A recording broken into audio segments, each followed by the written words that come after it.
So I'm with Chris Stukmann, filmmaker behind Shelby Oaks. Chris, I gotta start off right now. When I was a kid, I used to read the books, this book from Francois Truffaut, The Films in My Life, love Bogdanovich, love the relationship between being a critic, movie reviewer, and then eventually an auteur. Wondering for people, how important was it for you as far as being a cinephile first, and how did that help grow you as a filmmaker? I guess that kind of connection. Do you see a very linear connection between the two practices? I think the best film school is watching movies just over and over and over and over and over until your eyes bleed. Because, immersing yourself in anything, you're going to learn something from it. And, when I started making short films as a teenager, it was because I went to every movie and I was so excited by movies that I realized I wanted to make them. That I spent my whole teenage years making short films and learning about movies and learning about craft and way before YouTube was ever even invented, and figuring out like how I wanted to tell stories and showing my movies to my parents and friends, and then they would just kind of die because there was nowhere else to put them. Yeah, I showed it to like six people and that was it. My audience was done. But when YouTube came along, I wanted to kind of reach out to find other like-minded film enthusiasts, people who love movies, because most of my young friends, being a Jehovah's Witness, were not really into movies the way I was. And we would talk about movies and the conversation would end really quickly and it wouldn't go anywhere.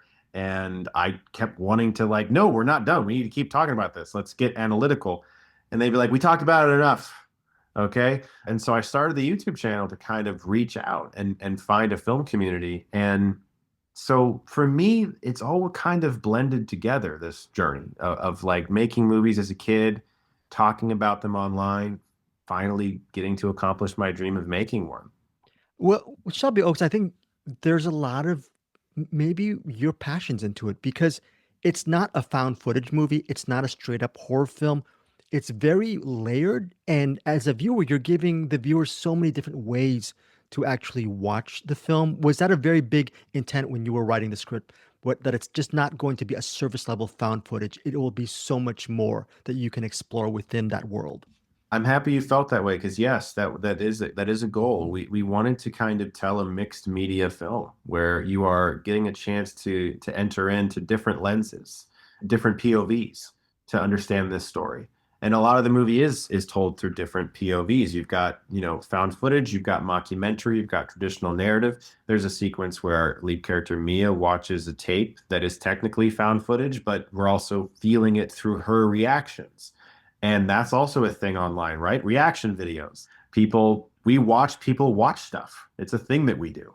And so I wanted to try to find a way to explore the mixed media world that we already live in, because we all get our stories and our media from dozens of different outlets and formats and platforms in a film, though, and kind of play around with what we could do there.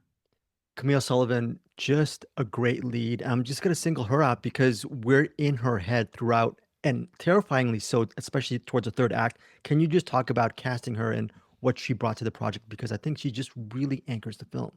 Thank you. I love her so much. She is so brilliant and such a good person. I saw her in this movie called Hunter x Hunter that came out in 2020, and I thought she was incredible in it. I didn't know who she was. She just kind of blew my mind in that movie. And while the credits were rolling, I texted my producer and I said, I think we found Mia. And I got on a Zoom meeting with her. She read the script. We talked a couple more times and then she was in. We didn't even do an audition. I was just like, she's the one. And the interesting thing is, after I had seen Hunter x Hunter, I went and I looked at her IMDb and I realized that I had actually seen her in a lot of things. It was just that she was always like fifth or sixth build. She never really got a lead. She had been in all kinds of big movies, just maybe for like one scene, you know? Yeah. And she just really hadn't been given that opportunity to kind of as you said, anchor a movie. And she really showed up and gave this movie her all. I've got to ask, without giving too much away, this movie works as a one off, as a singular experience, but it potentially can open up a world where viewers can explore in that sandbox for future films. You're a busy person. Where does your creative outlets lie in the road ahead regarding this film?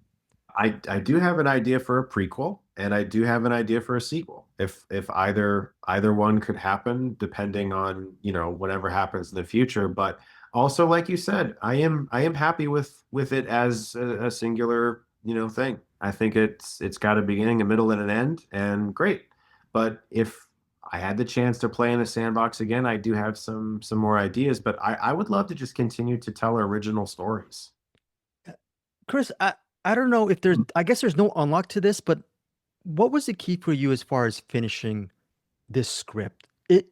I look at it as a very hard thing to do, or do you think most people are overthinking themselves when it comes to finishing a script? What was your key? Was it a fearful thing, or was it something that's came second nature to you, so the fear is not even part of the equation? Oh no, I'm terrified all the time. I have a lot of anxiety about everything ever. And so yes, it's tough to choose the moment when you're done with something though. And on an indie film, you do actually have to be done. Like you hear a lot about like on big budget movies, you sometimes hear that they're writing scenes while they're shooting the movie. That's not really something you can do on an indie movie because you don't have any money and you've got to make sure you shoot it in a very contained period of time. So you better be done when you're done. And it's tough to be like, okay, I think I've got enough here and I think we're in a place. And what usually helps is I just have a lot of people I trust read it and give me feedback in that stage and apply that feedback. And if it gets to a point where you start to notice patterns where like 10 people are all saying the same thing, you're like, that's definitely something I should address. But maybe if like one of 10 people say something, it's like, I can probably ignore that. But if everyone's like, look at this and maybe make this a little better, okay, we'll address that. And then you get to a point where people aren't giving that many notes anymore, and it feels like, okay, I feel like we're getting to a place where we can go to the next level. This is just an out of the left field question, but I remember the making of Citizen Kane. Orson Welles referred to Stagecoach. He'd watch that over and over again. And one of the things that made him, I think, a really passionate filmmaker was because he, like us, he was a huge cinephile. Wondering with you directing your feature, does it make you more of a cinephile because you know the ins and outs? And that's how it over his life. He found it very hard to find financing, but he still kept on going at it. Do you feel that kind of, I guess, kinship, that passion as far as that goes? I do. I think it's really if you immerse yourself in any type of endeavor, whether you're like I imagine a really good chef probably appreciates food more than before if he or she hadn't become a great chef, you know? If you know how to make a really great meal, you probably have a better appreciation for what goes into it and then thusly the meal itself. And so I feel the same way about film, learning about how to make them and watching as much behind the scenes interviews and things as I could as a kid, and then getting to make them and of course watching them endlessly.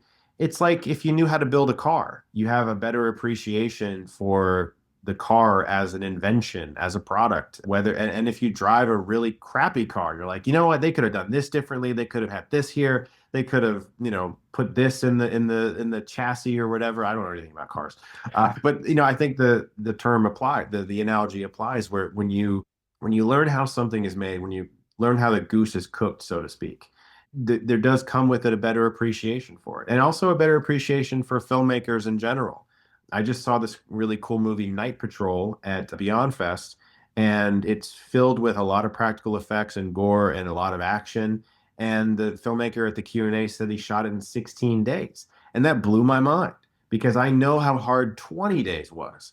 And to hear a filmmaker say that now that I've made one, I can kind of think like okay, well, I know now that the challenges he went through to get that movie made.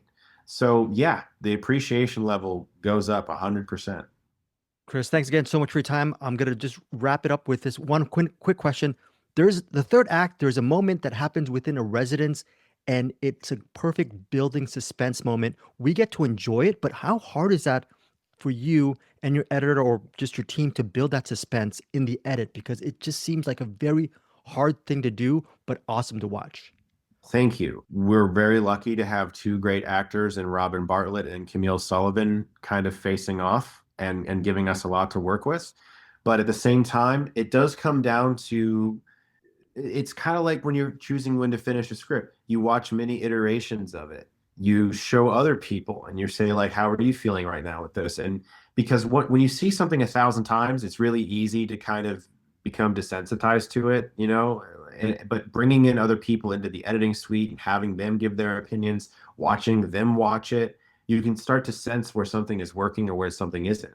And so it does come down to basically you rely on other people for feedback in that process, people you trust. But you know, you also have instincts and you can kind of feel when something in your gut feels right. And so you try to go in that direction. Chris, again, thank you so much for taking the time out. Really love your film. Thank you, Greg. It was so nice to talk to you. Hey guys, thanks so much for watching this video. For more movie and television reviews and interviews, please subscribe to my Deepest Dream channel. Like, comment, share, subscribe. And as always, thanks so much for your support. Take care.